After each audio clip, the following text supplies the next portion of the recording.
Bonjour à toutes et tous, petit élan du cœur ce matin pour parler de la compassion. Voilà, j'ai fait un post pour ceux qui me suivent sur Instagram à ce sujet cette semaine. J'en parle aussi à travers la cinquième dimension dans mon nouveau livre Les mondes en nous.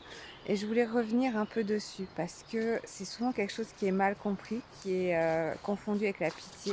Mais qu'est-ce que la compassion en fait? C'est vraiment ce que j'appelle la compréhension du cœur. C'est ne pas comprendre avec le mental ego, mais être dans cette compréhension douce du cœur, d'accepter, mais ça ne veut pas dire pardonner, ça ne veut pas dire cautionner. Il y a des choses qui nous semblent justement incompréhensibles avec le mental ego, mais être dans cette optique de ne pas juger.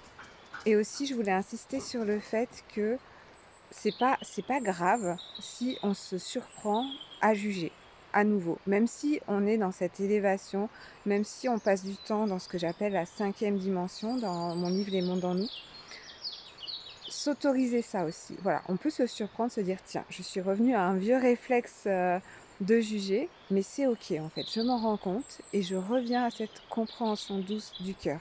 Voilà, c'est pas quelque chose de linéaire. Il faut pas s'attendre à vivre dans la cinquième dimension en continu. C'est ce que j'explique dans Les mondes en nous, les passages entre les dimensions, c'est vraiment fluctuant, voilà.